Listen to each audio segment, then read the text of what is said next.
맥키네 지혜투자클럽입니다. HLB 23일 이제 내일입니다. 내일도 이제 기업 설명회 IR이 이제 개최된다고 이제 공시가 좀 나왔죠. 이제 예상되는 업데이트 내용은 좀 무엇일지 한번 살펴봐 드리고요. 쇼 커버링 관련해서 재개되는 어떤 흐름들을 공매도 잔고를 통해서 알 수 있습니다. 자, 지난 이제 목요일 기준으로 321만 주대인데요. 이 부분 한번 살펴봐 드리도록 하겠습니다.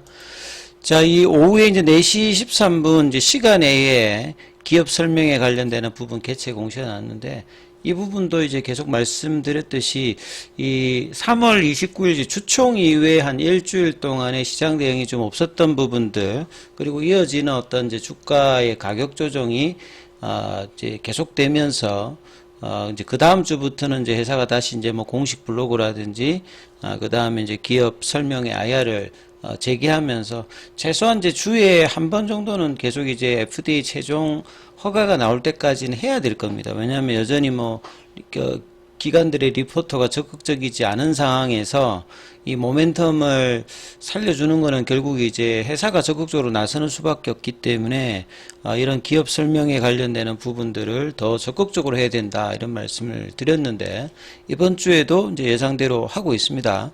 그래서 내일 23일 오후 이제 3시 40분부터 5시 반까지 거의 한 2시간 동안에 진행되죠. 장소는 이제 저번에 했을 때는 이제 인천 쪽에서 있고, 이번에는 또 서울입니다. 유한타증권에서 국내외 기관 투자자 대상으로 진행됩니다. 실시 목적은 이제 이전과 똑같아요. 투자자의 회사에 대한 어떤 이해 정진, 기업 가치 제고. 그래서 기업 가치 제고라는 게 있기 때문에 IR을 하게 되면 주가에도 긍정적으로 영향이 있다, 이렇게 봐야겠죠. 그리고 PT와 질의응답, 회사의 일반 현황, 주요 사업 내용 설명 및 질의응답 관련되는 부분이죠. 그래서 IR 자료 게재가 내일 됩니다. 보통은 뭐 저녁에 올라오기도 하고 하는데, 내일 이제 가이드 사이트에 아침 정도 되면 보통 올라온다라고 봐야 되겠죠. 그래서 요 관련되는 부분들은 가이드 사이트에 가시게 되면 이 자료실에 내일자로 이렇게 올라오지 않을까. 예. 보통은 이제 뭐 그날 오후에도 올려놓는데, 그래서 어떤 내용이 이제 올라올지 한번 뭐 좀 살펴봐야 되는 어떤 부분들이 있는데요. 이 그간의 이제 IR 자료가 이제 어떤 시장 트렌드라든지, 그 다음에 FDA의 레이트 사이클 리뷰 미팅 이후에 좀 더 이제 여러 가지 흐름들과 이제 업데이트된 부분들이 있는데, 지금 이제 중요한 부분들 같은 경우는 크게 보면 한 몇 가지 정도가 있는데, 첫 번째는 결국 이제 주식 시장이라고 하는 것은 계속 뭐 결국 기대감입니다. 이 펀더멘탈에 대한 어떤 기대감을 높여줄 수 있는 재료들이 계속 나와야 되거든요. 그러니까 시장도 계속 변하고 기업도 계속 변하고 투자 시장도 계속 변하기 때문에 변하지 않는 것으로 계속 이제 가는 게 아니라 계속 성장에 대한 어떤 모멘텀을 자극할 수 있는 이제 내용들이 계속 나와야 돼. 그거는 결국 이겁니다.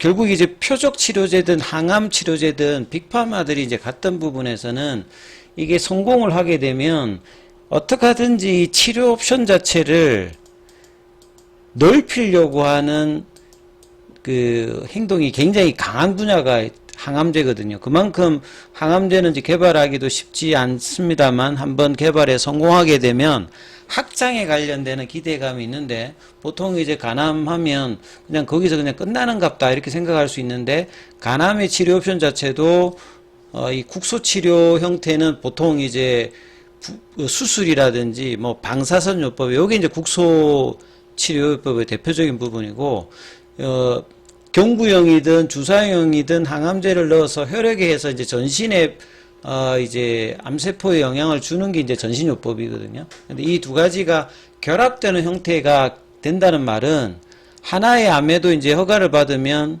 이게 이제 치료편이 증가되는 거죠. 그래서 뭐 대표적으로 보조요법이라든지 네오조반트, 어조반트, 그 다음에 이제 수술하기에 크기가 좀 커져서 이 부분들이 영향을 주는 색전술, 예, 그 다음에 뭐 유지요법도 이제 오늘 난소암 관련되는 부분 나왔습니다만, 재발이 많이 되는 부분에서는 이제 기존에 이제 난소암 같은 경우는 보통 이제 표준이 수술하고 이제 뭐 방사선이라든지 이제 항조법 쓰거든요.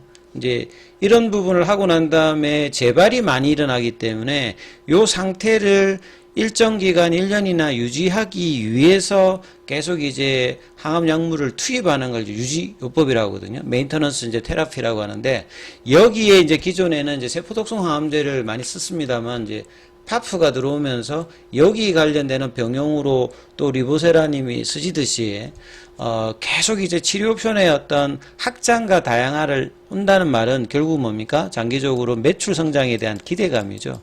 여기 관해서 좀 더 내일 설명이 좀 더 많이 나오지 않을까? 그래서 단순히 인디케이션 확장 관련해서 뭐 위암, 난소암, 대장암, 선양 남성암, 뭐 폐암, 요렇게 이제 그 5년 생존율 자체가 나름 이제 좀 여전히 취약한 어떤 부분에서 언매니지가 높은, 그리고 삼상에 대해서 항서제약의 어떤 R&D 가치, 이 부분에 대해서 펀더멘탈적인 부분의 확장, 이제 이런 부분들이 결국 이제 상업화 관련되는 로드맵하고도 연결이 되는 부분들이니까 이 부분에 대한 어떤 이야기들이 좀 더 나올 가능성이 높아 보이고요.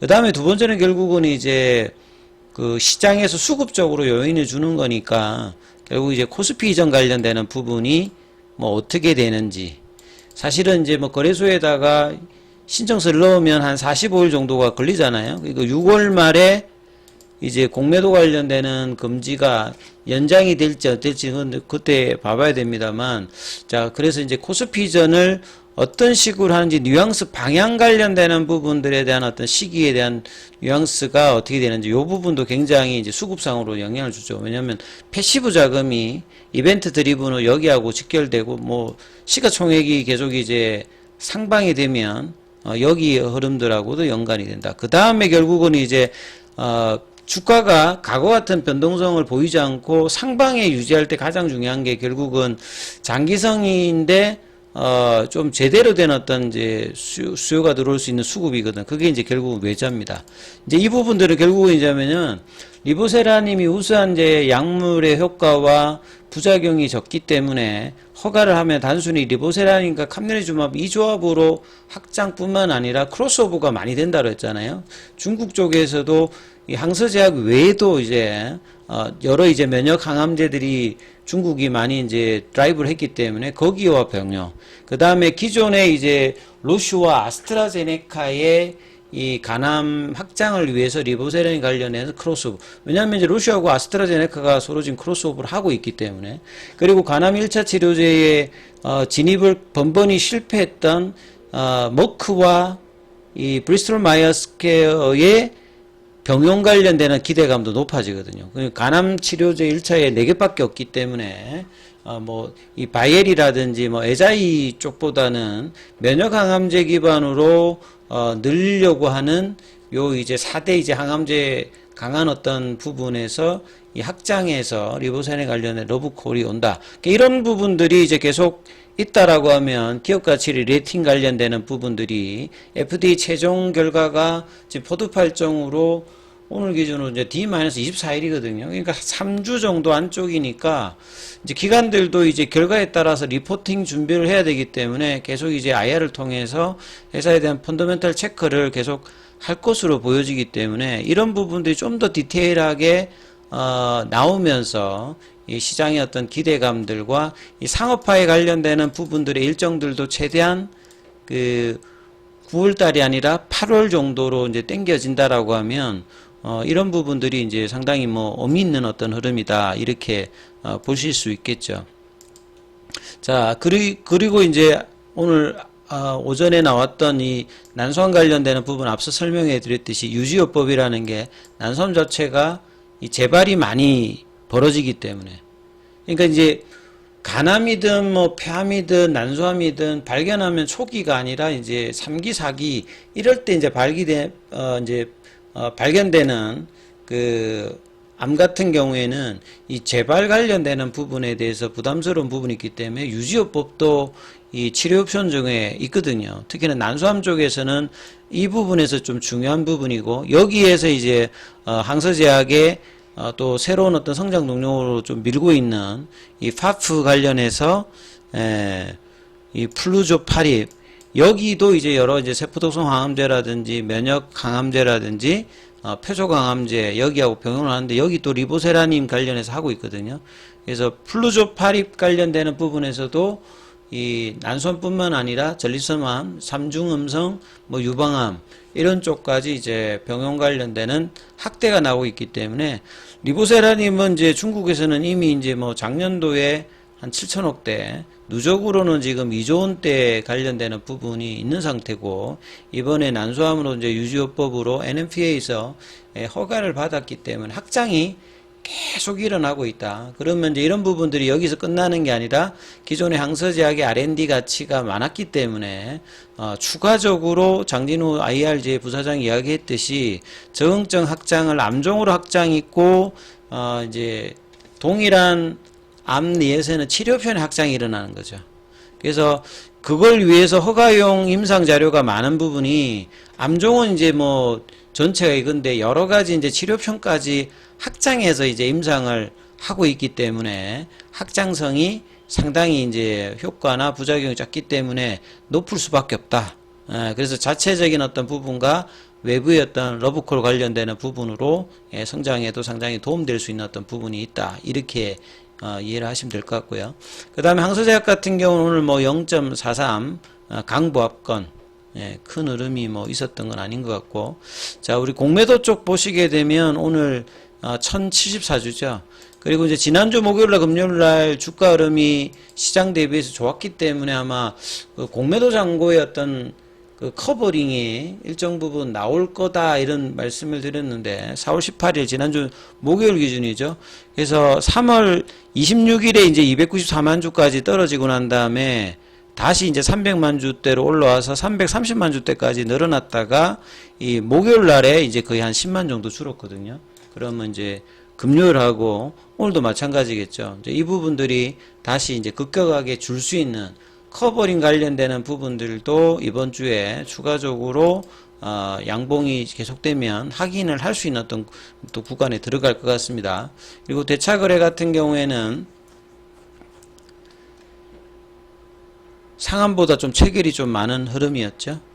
그래서 이제 이 흐름들이 있기 때문에 오늘 뭐 이 차트의 흐름에서 이 부분들은 이제 다음 영상에서 좀 계열 종목들 흐름하고 같이 한번 살펴드리도록 하겠습니다. 자, 중요한 어떤 이제 구간이 있는 만큼 또 장중에 또 무료 카톡방 진행되고 있습니다. 문자로 참여 남기시면 입장 코드 보내드리고 있으니까 참조하시면 됩니다.